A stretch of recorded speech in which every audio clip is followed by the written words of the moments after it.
qui inquiète Israël, c'est pas ce que fera l'Arabie Saoudite, c'est ce que l'Amérique vient de démontrer qu'elle peut faire sans consulter Israël. C'est pas une menace militaire en soi, c'est l'érosion d'un principe qui justifiait la politique israélienne dans la région. Les États-Unis et l'Arabie saoudite ont conclu un accord historique sur le nucléaire civil, un texte qui pourrait rebattre les cartes au Moyen-Orient. Washington souhaite en effet renforcer son partenariat stratégique avec Riyad, tandis que l'Arabie saoudite veut développer son programme nucléaire. Mais cet accord soulève aussi de nombreuses interrogations, notamment en Israël, où certains redoutent qu'il ne remette en cause l'équilibre stratégique de la région. Pour parler de ce sujet, nous sommes ce matin avec Ilan Sialom. Ilan, bonjour, merci d'être avec nous ce matin. Bonjour, merci à vous. Vous êtes chercheur associé en géopolitique à l'Université de Tel Aviv. On va parler de cet accord. Avant de parler de ses conséquences et de ses conséquences sur Israël et dans la région, pouvez-vous nous expliquer que prévoit cet accord nucléaire entre les États-Unis et l'Arabie saoudite ? Alors, vous avez raison de revenir sur l'accord et sur ce qu'il contient, parce que c'est très important pour comprendre en quoi ça peut effectivement modifier les équilibres stratégiques dans la région.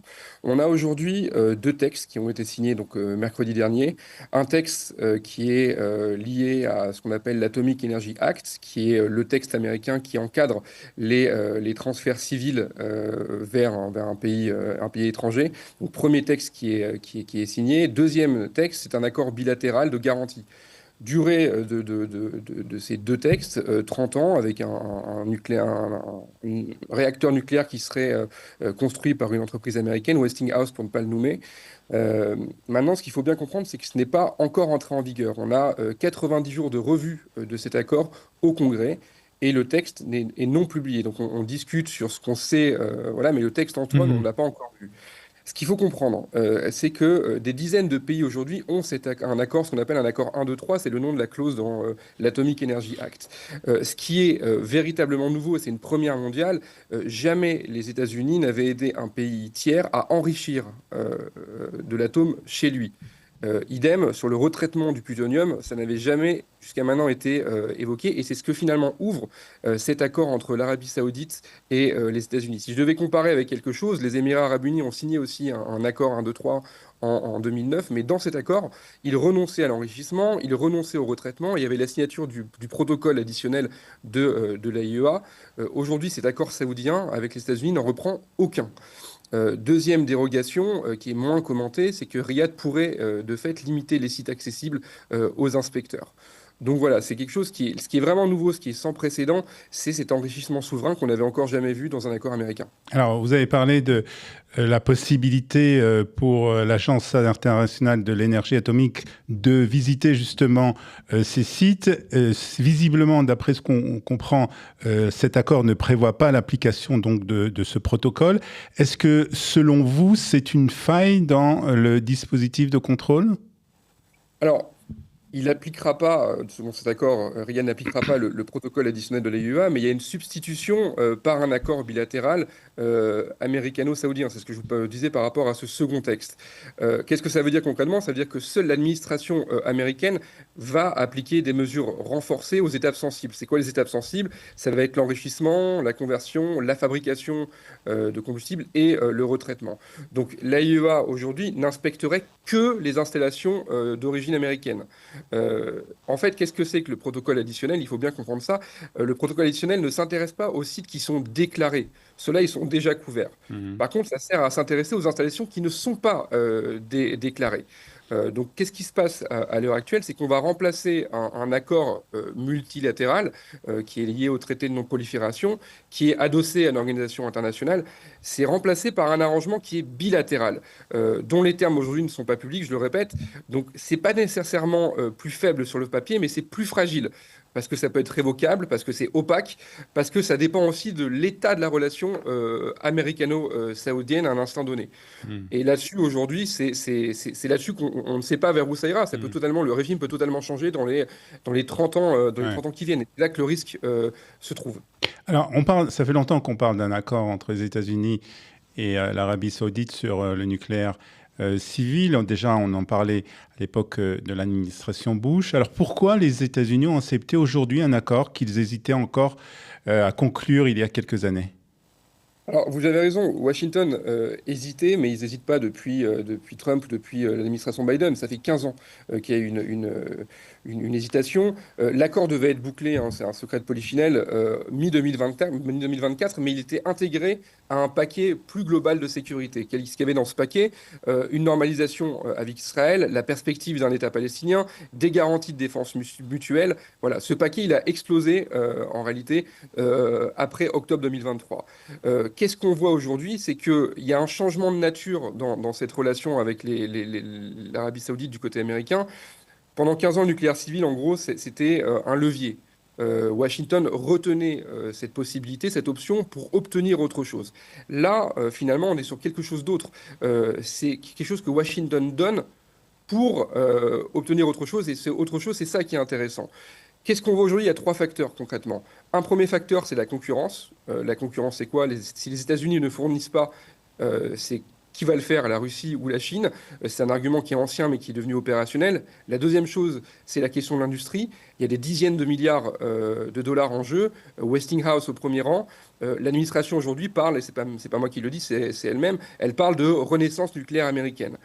Troisième sujet, on est dans une relation aujourd'hui qui est abîmée. Je vous rappelle que Mohamed Ben Salman a interdit un temps les Américains d'utiliser des bases sur le sol saoudien.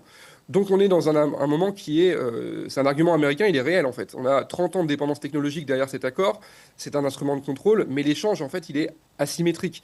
On va concéder finalement une capacité qui est irréversible pour obtenir, j'allais dire, une influence qui est révocable. Et ça c'est tout à fait nouveau. Alors, est-ce que, c'est une question aussi qu'on se pose aussi pas mal ici, c'est est-ce que cet accord est aussi une manière pour Washington de rassurer Riyad sur son engagement dans les régions face notamment à l'Iran? Alors, il faut revenir sur ce que demandait Riyad historiquement. C'était un traité de défense qui était ratifié par le Sénat. Mais aujourd'hui, c'est politiquement inatteignable. Ça l'était hier, ça l'est aujourd'hui. C'est ce que le paquet de Biden contenait cela. Mais voilà, les midterms arrivent. On n'est pas du tout certain que l'administration Trump ait la majorité au Sénat. Donc, il faut conclure maintenant. Là, on ne peut pas donner de garantie au niveau politique, on va donner de la capacité. Donc c'est ce qui se passe actuellement avec cet accord. Ce n'est pas une réassurance, j'allais dire, au rabais, c'est un changement de nature. On ne rassure plus Riyad sur ce que l'Amérique fera pour lui avec ses bases, on le rassure sur ce que Riyad va pouvoir faire sans les États-Unis. Et c'est exactement cette idée qu'on trouve en mettant en place une centrale nucléaire avec un enrichissement. C'est ça. Maintenant, il faut revenir, je pense que c'est important pour les Israéliens de comprendre que qu'est-ce que veut dire Mohamed Ben Salman lorsqu'il refuse que les Américains frappent l'Iran depuis son territoire? Il dit quelque chose de précis. Il dit en gros qu'il ne se sent plus protégé par la présence américaine. Il se sent exposé par elle. Donc on ne va pas rassurer un allié qui craint d'être une cible en lui promettant plus de présence. On va travailler sur autre chose. Et cette autre chose aujourd'hui, c'est le programme nucléaire et c'est surtout cet accord nucléaire, parce que le programme nucléaire saoudien est bien antérieur à cet accord. Alors on va parler maintenant un peu d'Israël et justement des dangers peut-être pour Israël. Est-ce que ce programme nucléaire civil saoudien représente-t-il donc une menace pour Israël? Moi, j'ai vu hein, les réactions sur la scène politique israélienne, encore plus avant des échéances électorales. J'ai vu les réactions vives du côté de Lieberman, de Benny Gantz, idem du côté de Naftali Bennett qui parle d'un échec stratégique grave. Pas de commentaire du côté du cabinet Netanyahou, sauf sur le fait qu'on mentionne les accords d'Abraham. Voilà. Matériellement, pour vous répondre, rien de menaçant à court terme. On a derrière 2 ans d'études, 90 jours de revenus, une décennie pour une capacité militaire qui est développée depuis zéro. Ça, c'est quelque chose qui est important. Il n'y a personne aujourd'hui à Tel Aviv qui dit que les Saoudiens feront la bombe. Par contre, ce qui inquiète Israël, c'est pas ce que fera l'Arabie Saoudite, c'est ce que l'Amérique vient de démontrer qu'elle peut faire sans consulter Israël. Maintenant, il y a une dimension qui est peut-être un peu plus importante au niveau stratégique, c'est la cohérence doctrinale. Israël vient de mener une guerre contre l'Iran pour empêcher un État de la région d'enrichir. Là, on a Washington qui accorde à un autre État de la région exactement ce qu'il refuse au premier. Donc, ce n'est pas une menace militaire en soi, c'est l'érosion d'un principe qui justifiait la politique israélienne dans la région. on a une ligne rouge régionale qui vient de perdre de son crédit. Justement, donc est-ce que cette ligne rouge, comme vous le dites, est-ce que ça peut changer la supériorité stratégique d'Israël dans la région? Bah, ça peut, à terme en tout cas, non pas la remettre en question, mais ça ouvre une boîte de Pandore sur la dimension de non-prolifération. Jusqu'à Mhm. maintenant, la ligne rouge israélienne, c'est-à-dire aucun autre État nucléaire dans la région. C'est très différent d'avoir un État qui développe clandestinement des capacités d'un État qui finalement développe avec un traité. On ne peut pas, avec ce type d'accord, avoir un nouvel Osirak, comme on l'a connu en 80, ou comme une nouvelle opération en Syrie en 2007. C'est ça que ça change concrètement. Donald Trump, vous en avez un peu parlé, a ajouté, a affirmé après que cet accord a été signé. Et on dit ici que c'était sous les pressions du bureau du Premier ministre israélien, a affirmé que cet accord serait lié à une normalisation entre Israël et l'Arabie saoudite. Est-ce que vous pensez que c'est une garantie crédible ou une condition qui pourrait encore évoluer? Alors, là-dessus, je veux être très très clair parce qu'on lit souvent le développement du nucléaire en Arabie Saoudite à l'accord d'Abraham signé par Riyad. Il faut bien être clair là-dessus. Le découplage nucléaire normalisation, c'est un choix qui est assumé par l'administration Trump depuis au moins 2 ans. Ce que je veux dire, c'est qu'on ne délie pas un dossier pendant 2 ans pour le relier par un message sur un réseau social. Mhm. Quand une déclaration comme celle de Donald Trump contredit un texte sur un point qui est vérifiable, hein, ça invite à être prudent sur le reste. Maintenant, il y a deux lectures qu'on peut faire là-dessus. La première, c'est qu'effectivement, Donald Trump est en train de gérer une crise qu'il a créée. Cette déclaration, elle arrive au moment même où le Congrès s'empare du dossier et que le débat israélien s'enflamme. Et elle offre aussi au Premier ministre israélien la capacité de répondre. D'ailleurs, vous remarquez que son cabinet salue la condition, mais a posteriori, mais ne dit pas un mot sur l'accord D'accord, ouais. nucléaire. Donc ça, c'est la première chose. La deuxième lecture, c'est la reconstitution d'un levier à minima par Washington. Il va rétablir, c'est ce que fait Donald Trump, par voie déclaratoire, ce qui a été cédé par écrit. Et il fait durer un petit peu plus l'ambiguïté. Donc je ne vais pas trancher là-dessus, mais c'est grosso modo, c'est ce qui se passe aujourd'hui.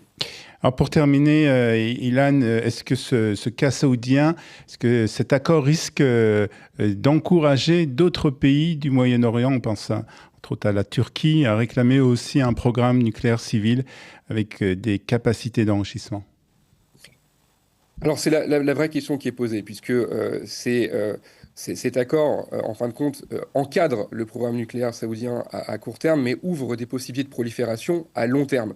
Ce que je veux dire, c'est que le programme saoudien, il existait indépendamment de ces accords. La seule question qui se posait, c'était de savoir avec qui il allait le faire.